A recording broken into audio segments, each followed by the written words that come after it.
Hey, how's it going? It's your boy Adam Moriarty-Isles, Challenger Coach, here to bring you the 10.4 low-elo tier list, so let's get right into it. Starting off in the top lane, our S tier roster will be Maokai, Yorick, Set, Ornn, and Singed. Treeman Maokai moves into S tier in lieu of the new Sunfire Cape buffs, and yes, a tank meta is arriving very soon, so join in or play your top lane bruisers in the jungle from now on. Soraka received some nerfs this patch directed at moving her away from being a top laner, and though many people think that she actually got killed as a top laner, we'll believe she'll at least be passable due to her increased teamfight potential, and so we'll be moving her down from S tier to B tier. Top laners, especially people who play things like Illaoi, are devastated by this, and as such, we're gonna move her down from A tier to B tier, as Illaoi just simply can't deal with that kind of ranged top laner pressure, but with the increase in tanks expected to rise back up in the near future. We also have Sona top, who is supposed to get killed off by Riot this patch, but still remained an S tier pick, and then had to get hotfix nerfed again, so we'll place her in A tier for now and see where she settles. First up for our highlights for this patch, it is only fitting we start off with my favorite top lane, Ninja Shen. With Riot attempting very hard to force tanks back into the meta in an attempt to slow down the game pace, champions like Shen are gonna have a great time. Not only is it good at stopping assassins from taking over the game, but with the new Sunfire Cape, he will be an even bigger threat on the Rift, and he'll be just way better at 1v1s, and it'll give him the ability to take neutral camps very quickly when split pushing, as he can easily proc the damage Nova with his taunt. But Adam, he can only proc it with taunt. Is that really enough? Let me put it this way. If you aren't consistently able to land taunts to proc the new Sunfire passive, then that means you just aren't hitting taunts in general, which is the least of your worries, as no itemization can possibly let you win that game with how bad you're playing. The other thing about Shen is he's actually got some pretty good matchups into other tanks, making him a great meta pickup for any top laner who actually has their minimap enabled. Next up, we have Garen, one of Riot's favorite champions, and I say this because he was either S or A tier for over a year now in low elo, and now he goes to B tier for like one patch and then gets insane buffs to his defensive scaling, his Q damage, and even his E on jungle monsters, which is actually going to help him in top lane too.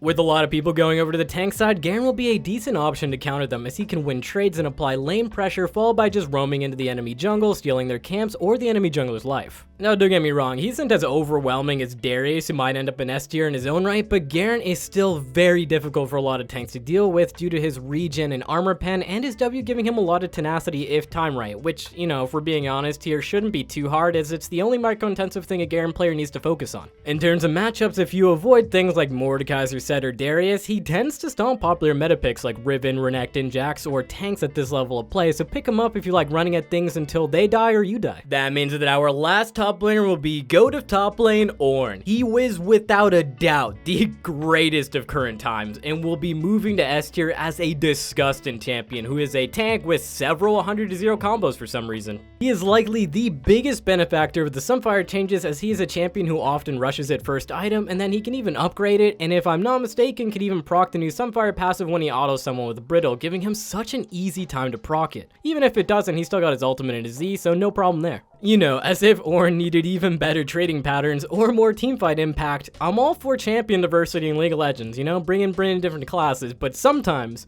just sometimes, I'd like to not get one shot by a tank who's only got 1 or 2 items. That's the kind of world that I would like to live in, which I currently don't. Let's talk about his matchups though. And you know, go figure, outside of versus Soraka and Singed, they're all pretty good. And let me tell you though, Singed is a hard counter to Ornn because his W just stops him from using his ultimate, and Ornn can't really kill a Singed. So as long as you avoid those two matchups, you're pretty much free to do whatever you want on 10.4. Welcome to the jungle list, where our S tier roster this time around will be Master Yi, Trundle, Amumu, Set, and Shaco. There's going to be lots of changes to the jungle this time around, with Riot adding in a bunch of buffs to a variety of champions to push them in the jungle role because they probably want more skins from jungle players. We won't be ranking every single one of them though, and we will look to stick with the ones we're most confident in until the data comes in. That means that we'll be adding Garen to A tier, Talon to B tier, and Gnar to B tier thanks to the clear speed buffs Riot gave them, along with moving Rammus from B tier to A tier for some of the same reasons. We also moved Warwick down to A tier for now to make way for tanks like our last chance of the list being Amumu from A tier to S tier. Though Warwick might make it back into S tier, we'll just have to see how well he does with the new Cinderhulk. As we've all probably guessed right now, Tanks in general, or tank junglers this patch will be incredibly strong. One of their biggest weaknesses was their inability to duel and their slower clear speeds, which have now pretty much been fixed, giving them such an easy time to outscale their level 3 ganking jungler counterparts. Amumu in particular though is going to have a great time in this patch with getting direct buffs to his engaged potential. The Mummy's already got some great synergy with meta bot laners like Misfortune for insane wombo combos, but now, with his early mid game being more secure, he can easily power farm his way to just outscaling things like Elise, and with his more reliable engage, he should have no problem closing out games by baiting out dragon fights. Amumu mains though, don't you worry, I am aware that most of the successful ones are going full AP at the moment, but this should give him another viable build option, increasing his versatility, and would be in my top 4 junglers to pick up this patch due to the time investment to LP ratio being really good for him. Pretty much just have to put in no games and you'll start winning on him immediately. Okay, I'm sorry, I'm gonna have to recommend one more no-skill tank jungler, and that's Rammus. And if you're already kind of hating this patch, then, you know, in the jungle, you should probably just pick up Trundle and just smash it. Also, if you're loving the way this patch is turning out, trust me, you're just gonna want to ban Trundle and you'll be fine. As of late, Rammus has just been suffering quite a bit due to his slow clear speed and lack of dueling potential, making it really hard for him to impact the game early on. He did receive some slight AD and attack speed buffs, but none are more important than how well he's going to use that new Cinderhulk. With that new Nova passive, now he's actually going to be able to farm super quickly, but he'll also be able to easily 1v1 ADCs not named Aphelios. I can only imagine the horror a Misfortune player would have having Sonic the Hedgehog just ride up on her with Tabi's Cinderhulk. Not only will she just never be able to kill Rammus, but Rammus is probably going to kill her pretty quickly too. Not to mention, with how common it is to see AD mid laners or almost full AD damage comps, Rammus just is going to have a big comeback on this patch, so pick him up if you hate Yasuo players. It's pretty much a free gank every time.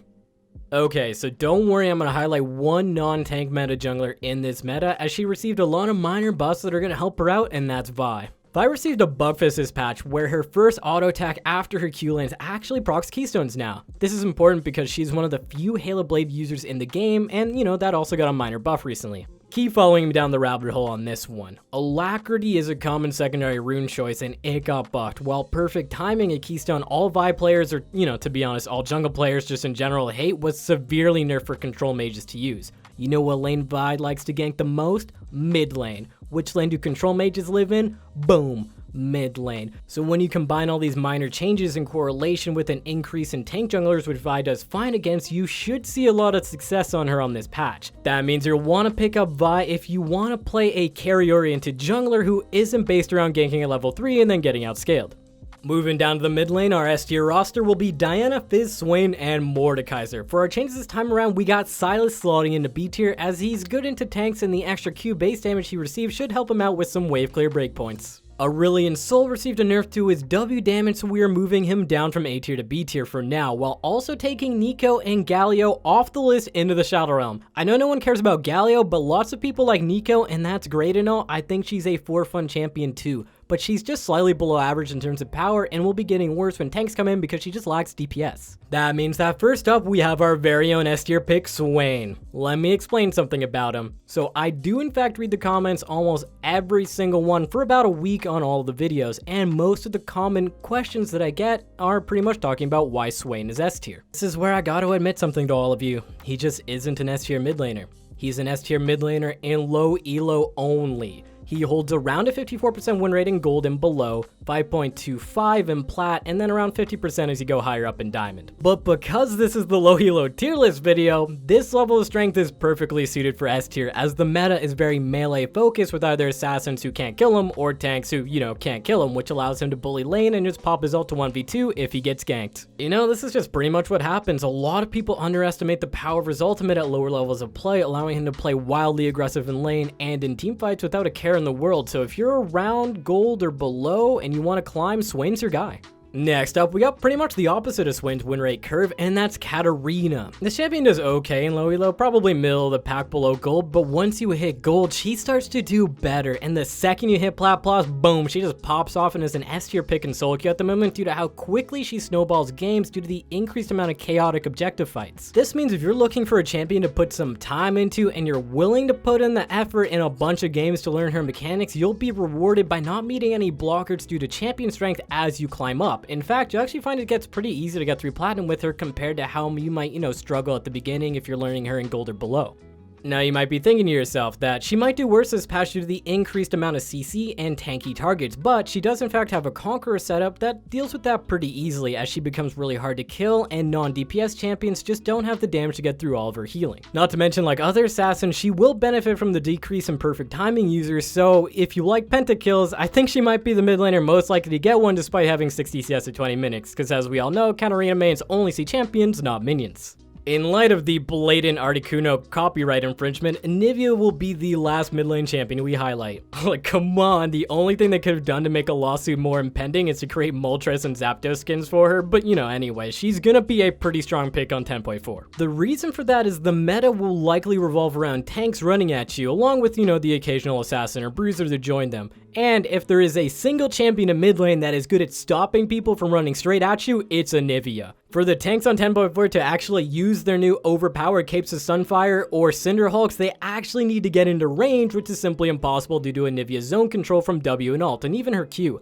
Combine that with her being incredibly strong versus assassin mids, you know, that aren't named Diana, which are the strongest class in solo queue at the moment, and she will have a pretty easy time in this meta. For the bot lane S tier roster, we have Jinx, Misfortune, Senna, Vayne, and Yasuo. For the changes, we pretty much just have Aphelios moving down from A tier to B tier. Lots of nerfs to him this patch, taking away a lot of the bullshit elements that, you know, like being able to know what his secondary gun is now, removing his sniper auto resets, which shouldn't have been there in the first place, how absurdly long range and impossible it was to miss his ultimate, and how broken his turrets were. Those things have all been nerfed. So let's talk about some actually good champions on this patch, starting with Vayne. For this entire video so far, you've probably heard me whine or praise the incoming tankpocalypse, or if you just kind of skip to the bot lane timestamps, tanks are in fact coming, and who better to deal with them than Vayne? She is one of the best ADCs in the entire game when it comes to killing tanks. All she needs to do is hit 2 items without losing the game, and then, you know, once she hits her 3rd item after that, you can probably just tumble around pretending you're super mechanically gifted while you slay tanks or melee champions left and right as you dodge absolutely no skill shots, but out DPS everything anyways. My Vayne player hatred aside, she couldn't be more well suited for this patch, having multiple enchanter choices to buff her up, while likely having a frontline to delay fights for her while she obliterates the enemy frontline. Even though it pains me a little bit to recommend her, I will have to recommend Vayne on this patch, but I will give you a challenge in return. Play Vayne, and try and not die for a single game. I bet you can't. I bet you can't.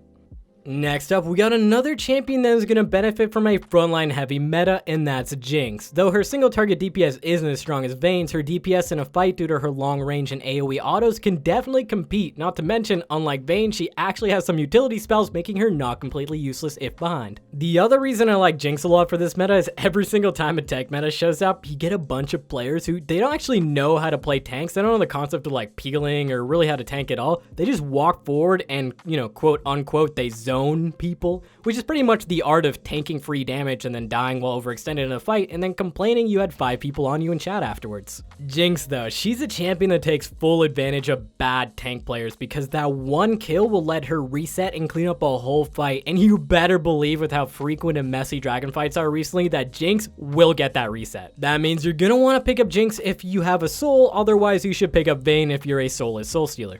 That means that our last champion for ADC will be Caitlyn, who received a buff to her level 1 attack speed. This isn't enough to like really break her into S tier or anything like that, but attack speed buffs on any marksman, besides maybe Jhin of course, are some of the best feeling buffs you could ever get. It just makes everything feel smoother and should allow Caitlyn to bully lane harder without dropping as many last hits, because honestly her level 1 attack speed has been so terrible for such a long time. I'm sure Cait players will be really happy about this one. In terms of matchups, or more specifically lane pairings, you're gonna want to pair her with enchanters like Janna, Soraka, Nami, Lulu, Morgana on this patch, as Caitlyn just has terrible mid-game damage dips, meaning if she falls behind, even slightly behind the monstrosity that's an Ornn or a Maokai, she just won't have the DPS to do anything. But if she has an enchanter to help her out, it's gonna allow her to get through her poor mid-game and 1v9 late-game fights due to the increased utility combined with her long range.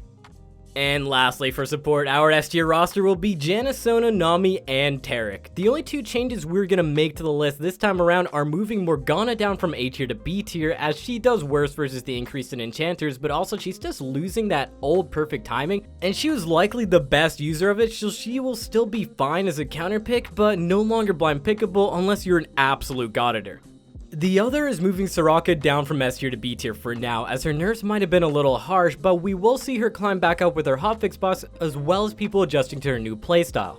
Soraka's new changes were meant to push her out of the top lane and more into a mega healing teamfight monster from support. Initially on this patch though, she wasn't doing very well due to the lack of early pressure she brings out, dropping her win rate by quite a bit. Now her late game potential is massive though, because one of the most annoying things a Soraka player had to deal with, besides having to live with themselves, is that they would lose so much HP in a fight that would force them to actually have to use major cooldowns on themselves like Redemption or their ultimate just to heal themselves back up so they don't kill themselves.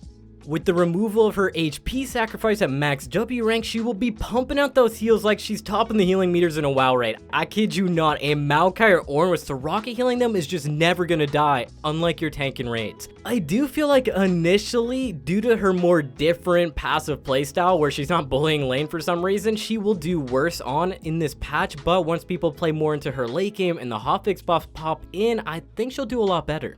One of the other late game scaling teamfight god supports is gonna be Taric. He won't be healing as much as Soraka, I don't think that's possible for anyone anymore, but his utility can definitely match her during the teamfight phase, and only recently started seeing pro play despite his strong presence in solo queue for a couple months now. The thing about Taric is he's both suited as a counter engage champion, but is also suited to help champions engage due to how his stun works. So not only is countering things like Leonor and Nautilus with his ultimate gonna be really good, but he can attach his W to a tank when they want to engage, like Malphite for example, and then get an easy chain stun into ult, making him super strong with engage or against engage. Added bonus is you're pretty much going to get a free win whenever your jungler locks in Master Yi, who is super popular at the moment and will remain popular in 10.4 as a massive tank shredder. No need to actually, funnel him or anything like that. Just having a Taric and a Yi on the same team is enough to collect that free LP. So pick up Taric versus heavy engage comps for a free win. Last up, one of the only aggressive recommendations we have on this patch, and that's Pyke. Some of you might be wondering why Pyke is being chosen this patch, and a lot of it has to do with his ability to snowball versus enchanters. He's very similar to Blitzcrank. He can either walk up and hook them and then just kill them in one rotation, or make them play so scared they need to hide under tower while he just goes and roams. Wins the rest of the map pretty easily like that. Because let's be real, ain't no way a Stone or a Lulu player is gonna match a Pyke roam, let alone even remember to ping that you're gone. But one of the major advantages Pyke has on patch 10.4 compared to 10.3 though is the hard nerf on perfect timing, which was a common for bot laners to take versus him as it allowed them to deny his reset on his ultimate and deny him some income, while also getting the reduced CD on Zhonya's in GA to deny him some more income in the future. This means that Pyke will have an even easier time snowballing both in the early game and in teamfights, as he won't have to consistently get denied by one of the single most overpowered items in the game, Zhonya's and Stopwatch. That's it for our 10.4 low-elo tier list. Thanks everyone for watching, but be sure to check out the other content on our YouTube channel as well as Mobalytics.gg. As always, I'm Adam Moriarty Isles. I'll see you out on the Rift.